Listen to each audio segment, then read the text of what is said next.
আসসালামু আলাইকুম। জব সলিউশনের পক্ষ থেকে আপনাদের স্বাগতম। আজকে আমরা বাংলাদেশের সফটওয়্যার সলিউশন কোম্পানি নিয়ে কথা বলবো, যেখানে আসলে আপনি কিভাবে সফটওয়্যার কোম্পানি তৈরি করতে পারেন সেটা নিয়ে আলোচনা করব। তো সফটওয়্যার সলিউশন কোম্পানিটা কি? আসলে সফটওয়্যার সলিউশন কোম্পানি হতে পারে, এটা সফটওয়্যার ডেভেলপমেন্ট হতে পারে, web development, mobile development, ERP বা পজ সলিউশন, বা ইভেন আইটি সাপোর্ট মেনটেন্স। কোনো একটা কোম্পানি অলরেডি সফটওয়্যারটা দিয়েছে, সেটা হচ্ছে মেনটেন্স পরবর্তী অবস্থাটা। তো বাংলাদেশে কেন সফটওয়্যার বিজনেসটা লাভজনক? এটা অন্যতম প্রধান কারণ হচ্ছে ডিজিটাল বাংলাদেশে একটা ইনিশিয়েটিভ চলতেছে। তাছাড়া এসএমই বিজনেসের গ্রোথটা খুবই ভালো, এবং এখানে বলতে গেলে ইনভেস্টমেন্টটা সাধারণত কম এবং ডিমান্ডও খুবই হাই, এবং রিকারিং একটা ইনকামের সুযোগ রয়েছে।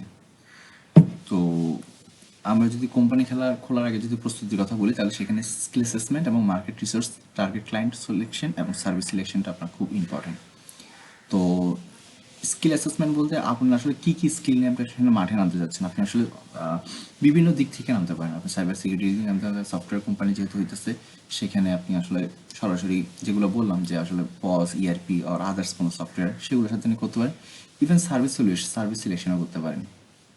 এবং বাংলাদেশে খুব ভালো ভালো অনেক প্রতিষ্ঠান আছে, বড় বড় প্রতিষ্ঠান আছে, যারা আসলে কোম্পানি খোলার আগে তারা হচ্ছে আসলে বিভিন্ন বাইরের যে প্রতিষ্ঠানগুলো আছে, যারা অলরেডি সফটওয়্যারটা তৈরি করে রেখেছে কোনো একটা টপিকের উপর, কোনো একটা বিষয়ের উপর, সেই সফটওয়্যারের সাথে তারা আসলে পার্টনারশিপে গিয়ে বিজনেস করতে পারেন। অর্থাৎ আপনি চাইলে সফটওয়্যার কোম্পানি খুলতেছেন, সেখানে আপনি পার্টনারশিপের মাধ্যমে বিজনেসটা করতে পারেন। তাদের সলিউশনটা আপনি নেবেন, নিয়ে বাংলাদেশে এখানে ইমপ্লিমেন্ট করবেন। হ্যাঁ, আমরা যদি একটু ওয়েবসাইটের দিকে যাই, আমরা যদি একটু আমাদের পৃথিবীর বিভিন্ন ধরনের যে সলিউশনগুলো রয়েছে, সাপোজ একটা সলিউশন আমরা আসলাম, এটা হচ্ছে এএমএল সলিউশন। এটা হচ্ছে এএমএল পার্টনার খুঁজতেছে তারা তারা হচ্ছে যে এএমএল জিনিসটাকে একটু বলি, এন্টি মানি লন্ডারিং সিস্টেম, যেখানে আসলে মানি লন্ডারিং প্রিভেন্টের জন্য আসলে কাজ করে থাকা হয়ে থাকে। তো ওই সলিউশনের ক্ষেত্রে তারা আসলে পার্টনার খুঁজতেছে, যে সারা ওয়ার্ল্ড ওয়াইডে যেখানে আসলে এএমএল এর যেখানে ইমপ্লিমেন্ট দরকার, এটা আসলে ইমপ্লিমেন্ট ব্যাংকের মাধ্যমে হয়। তো তারা আসলে তাদের পার্টনার খুঁজতেছে। তো আপনি যদি আপনার যদি এই রিলেটেড আপনার যদি বিজনেস নলেজ থেকে থাকে, পাশাপাশি হচ্ছে যে আপনি যদি টেকনোলজি নলেজও থেকে থাকে, আপনি তাহলে তাদের সাথে একটা সলিউশন পার্টনার হিসাবে জয়েন করতে পারেন। ঠিক আছে? তাছাড়া হচ্ছে কারণ হচ্ছে আপনি ওডো ইআরপি থেকে শুরু করে বাংলাদেশে অনেক বড় বড় প্রতিষ্ঠান আছে যারা ওডোর সাথে আসলে ফ্রি পার্টনারশিপে যাচ্ছে। ঠিক আছে? তো তারা কি করতেছে, হলো ওদের যে সফটওয়্যারটা আছে সেটা বাংলাদেশে নিয়ে আসতেছে এবং নিয়ে এসে বাংলাদেশে ইমপ্লিমেন্ট করতেছে। এরকম আরও অনেক প্রতিষ্ঠান আছে এবং অনেক আসলে আপনার হচ্ছে যে সফটওয়্যার আছে, যেগুলো আসলে পৃথিবীর অনেক বড় বড় প্রতিষ্ঠান, বাট আপনি বাংলাদেশে বসে তাদের সাথে আসলে বিজনেস করতে পারতেছেন, শুধুমাত্র হচ্ছে তাদের পার্টনার হয়। তো এই ক্ষেত্রে পার্টনারটা হওয়ার জন্য বেশ কিছু বিশেষের দরকার আছে, যেমন এখন কোম্পানি খোলার আগে যেগুলো অ্যাসেসমেন্টের দরকার আছে, এবং পার্টনার হওয়ার ক্ষেত্রে বিভিন্ন আলাদা আলাদা প্রতিষ্ঠানের ক্ষেত্রে আলাদা আলাদা অ্যাসেসমেন্টের দরকার আছে। বাট কমন যে প্যাটার্নটা থাকতে হবে সেটা হচ্ছে আপনার একটা কোম্পানি ফর্ম থাকা লাগবে। বাইরের প্রতিষ্ঠানের ক্ষেত্রেও, হ্যাঁ, আপনার কমপক্ষে কয়েকজন, 5 থেকে 6 জন আপনার এমপ্লয়ি থাকা লাগবে, একটা ওয়েবসাইট থাকা লাগবে। বেস্ট যে জিনিসটা সাধারণত বাইরের প্রতিষ্ঠান আপনার এখানে ফিজিক্যালি কী আছে না আছে সেটা দেখবে না, বাট আপনি অনলাইনে আপনার প্রেজেন্সটা যেটা, সেটা তার অবশ্যই আপনার জাস্টিফাই করবে। তো এটা গেল হচ্ছে যে আপনার ইয়ার দিক থেকে, অর্থাৎ হচ্ছে যে বাইরের প্রতিষ্ঠানের পার্টনারশিপের ভিত্তিতে। তো এখন কথা হচ্ছে দেশীয় কোম্পানির ক্ষেত্রে আপনি কোম্পানি নেম এবং ব্র্যান্ডিং একটা খুব গুরুত্বপূর্ণ বিষয়। সেক্ষেত্রে অবশ্যই আপনি একটা প্রফেশনাল ইংলিশ নেম রাখাটাই ভালো। তাছাড়া আপনার ডোমেন হোস্টিং তো আপনি নিতেই হবে, পাশাপাশি একটা ফেসবুক পেজ থাকা লাগবে লোগো ব্র্যান্ডিং করার জন্য। এর বাইরেও আরও অনেক জায়গা আছে যেগুলোতে আসলে আপনি আপনার ব্র্যান্ডিংটা করতে পারেন, সেটা হতে পারে লিঙ্কডইন এবং আদার্স যে প্ল্যাটফর্মগুলো রয়েছে, পিন্টারেস্ট সহ, আদার্স ইনস্টাগ্রাম সহ, ওখানে আপনি আসলে আপনার পেজ বা হচ্ছে আপনার প্রতিষ্ঠানে আপনি ব্র্যান্ডিংটা করতে পারেন। কারণ হচ্ছে এটা হচ্ছে আসলে আপনার যে নেটওয়ার্কটা আছে সেটাকে আরও অনেক বেশি স্টাবলিশ করতেছে। তো আমরা যদি লিগ্যাল রেজিস্ট্রেশন অপশনটার দিকে যাই, এটা হচ্ছে প্রোপ্রাইটারশিপে আপনি নেওয়াটা বেস্ট অপশন বিগিনারদের জন্য। পাশাপাশি আপনি চাইলে পার্টনারশিপে নিতে পারেন বা প্রাইভেট লিমিটেড কোম্পানি খুলতে পারেন। তো প্রয়োজনীয় লিগাল ডকুমেন্টের ক্ষেত্রে trade licence, tin certificate, bank account এবং অফিসিয়াল ড্রেস, এগুলো তো অবশ্যই মাস্ট। ইভেন হচ্ছে আপনি যে কোনো প্রতিষ্ঠানের সাথে আসলে বিজনেস করতে যাবেন, সাপোজ আপনি যাচ্ছেন সিটি ব্যাংকের সাথে অথবা হচ্ছে আপনি সিটি গ্রুপের সাথে আপনার বিজনেস করার জন্য, তারা অবশ্যই আপনার থেকে কোনো একটা সফটওয়্যার, আপনি তাদেরকে একটা সার্ভিস দিচ্ছেন, ছোটো করে একটা সার্ভিস, কোনো একটা ছোটো সলিউশন, যেটা তাদের এক্সিস্টিং যে সলিউশনটা আছে সেটার সাথে তারা ইন্টিগ্রেট করবে। তো সেক্ষেত্রে এই ইন্টিগ্রেশনের জন্য তারা আপনার থেকে যে সার্ভিসটা নিচ্ছে সেটা তো সার্ভিস নেবেই, পাশাপাশি আপনার কিছু লিগেল ডকুমেন্ট তারা অবশ্যই খুঁজবে।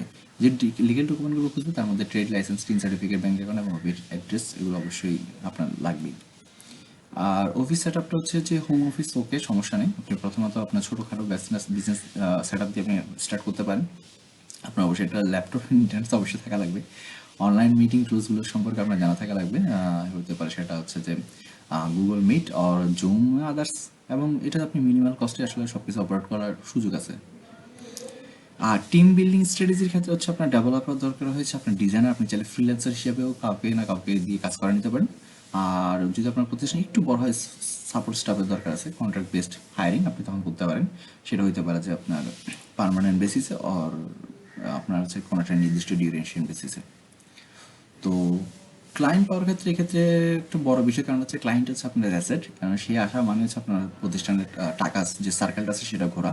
তো সেক্ষেত্রে আপনি লোকাল মার্কেট বা ফেসবুক মার্কেটিং বা রেফারেন্স এবং ফ্রিল্যান্সিং যে প্ল্যাটফর্মগুলো রয়েছে সেখান থেকে আসলে আপনি ক্লায়েন্টকে বেছে নিতে পারেন, বা আপনাকেও বেছে নিতে পারে আপনার শোকেজের মাধ্যমে বা আপনার বিজ্ঞাপনের মাধ্যমে। তো প্রাইসিং স্ট্র্যাটেজিটা যদি বলি, আপনি নর্মালি একটা ভালো একটা প্রাইস স্ট্র্যাটেজি থাকা ভালো। এটা আসলে আপনার একটা ডিমান্ডটাকে শো করে। তো সাধারণত ওয়েবসাইটের ক্ষেত্রে 30K থেকে 80K এটা আপনি প্রথমে রাখতে পারেন, বা এর চেয়ে বেশি যদি আপনি ডিমান্ড করতে পারেন সেটাতে কোনো সন্দেহ নেই। বাংলাদেশে এর চেয়ে তো অনেক বেশি বেশি টাকায় আসলে একটা ওয়েবসাইট, জাস্ট একটা ওয়েবসাইট সেল হয়। আর সফটওয়্যারের ক্ষেত্রে সাধারণত 1 থেকে 5 লাখ, এটা হচ্ছে আপনার সফটওয়্যার সলিউশনের উপর ডিপেন্ড করতেছে। এটা কি হতে পারে পস ইআরপি, সেক্ষেত্রে এটা বাড়বে। আর যদি হয় সাধারণত খুব সিম্পল টাইপের কোনো সফটওয়্যার, সেটা অবশ্যই ডেস্কটপ অ্যাপ্লিকেশন, তাহলে সেটা আরও কমবে। ঠিক আছে, ডিপেন্ড করতেছে আসলে সফটওয়্যারটার উপরে, সফটওয়্যারটা আসলে কোন ধরনের সফটওয়্যার। এটা যদি সার্ভিস ওরিয়েন্টেড হয় এবং এটা যদি আসলে বিজনেস টেকনোলজি খুবই ফাস্ট এবং রিলায়েবল হয় এবং খুবই হাই ইম্প্যাক্টফুল হয়, তাহলে সেক্ষেত্রে এটা আরও বেড়ে যেতে পারে, ইভেন কোটির চাইতে বেশি, মানে কোটির অঙ্কে। আর এক্ষেত্রে মেনটেন্যান্সটা মান্থলি ইনকাম আপনি আসলে সেট আপ করে দিতে পারেন আসলে কস্টিংয়ের উপর। এটা যদি ক্লাউড বেসড হয় সেখানে আপনার কস্টিং কেমন হবে, ডোমেন হোস্টিংয়ের ক্ষেত্রে আপনার যে কস্টিংগুলো হচ্ছে সেগুলো আপনি প্রাইসিং স্ট্র্যাটেজির মধ্যে সব কিছু নিয়ে আসবেন।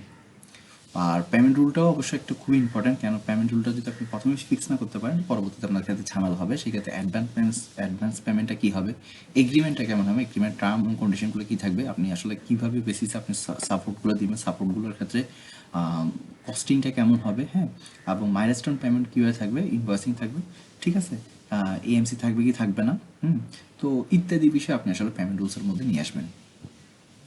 তো গ্রোথ স্ট্র্যাটেজি যদি বলি সেক্ষেত্রে আপনার হচ্ছে একটা পোর্টফোলিও ওয়েবসাইটের দরকার আছে, যেখানে আপনি আপনার যে আসলে সলিউশনগুলো আছে সেগুলোকে শোকেসিং করবেন, এবং আপনার গুগল বিজনেস প্রোফাইলটাকে আপনি খুবই আপডেট করবেন, সেখানে আসলে আপনার তথ্যগুলো সবগুলো দিয়ে রাখার চেষ্টা করবেন, যেহেতু এটা হচ্ছে আপনার বেসিক্যালি প্রাইমারি যে জায়গা থেকে আসলে ইনফরমেশন পাওয়া যায় তার একটা অন্যতম বড় সোর্স। এবং ক্লায়েন্টের থেকে টেস্টিমোনিয়াল নেওয়ার চেষ্টা করবেন, ক্লায়েন্ট যখনই আসলে আপনি জোগাড় করতে পেরেছেন বা পেয়েছেন তার থেকে অবশ্যই একটা টেস্টিমোনিয়াল নেবেন, সেটা আপনি আপনার ওয়েবসাইট বা অন্য অন্য জায়গাগুলোতে আপনি শো করবেন শোকেজ হিসেবে। আর সাপোর্ট সার্ভিস তো অবশ্যই দিতে হবে, কেননা সাপোর্ট সার্ভিস এটা একটা খুবই গুরুত্বপূর্ণ বিষয়, কারণ অনেক প্রতিষ্ঠান দেখা যায় তার সফটওয়্যার সেল করার পর আসলে ওই যে প্রতিষ্ঠান আসলে সফটওয়্যারটা সেল করা হয়েছে তাদের সাথে কোনো সম্পর্কই রাখে না, বা হচ্ছে তাদের সাথে সম্পর্কের জিনিসটা ভালো রাখে না। তো এই ক্ষেত্রে সাপোর্ট সার্ভিস যখন আসলে ডাউন দিকে যায়, এটা আসলে আপনার মার্কেটের মধ্যে আপনার একটা ডাউন আর নেগেটিভ একটা ইম্প্যাক্ট পড়ে।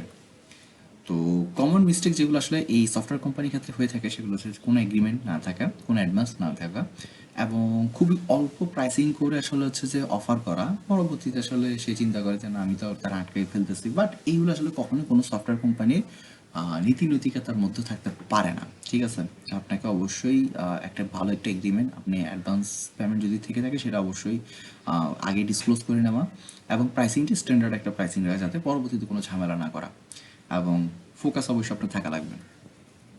তো ফাইনাল মোটিভেশনে যদি বলতে চাই সেক্ষেত্রে বলতে পারি যে আপনি সেটা শুরু করতে পারেন খুব শর্টলি এবং স্মললি, ওকে, এবং কনসিস্টেন্ট থাকেন। আপনি আসলে এখানে যে বললাম যে আপনি বিলটাকে আগে ট্রাস্টটাকে বিল্ড করেন।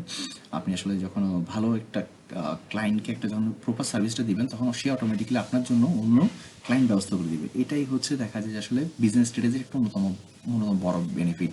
আর এখন যেহেতু আসলে গ্লোবাল মার্কেট, এক্ষেত্রে আপনার মানে আপনার পাবলিসিটিটা আসলে গ্লোবালি হয়ে যায়। অর্থাৎ এটা আগে যে কোনো সময় যদি খুব ফাস্টার এবং খুব বেশি ওয়াইড স্প্রেড এটা ছড়ায়, তো স্কেল গ্র্যাজুয়ালি।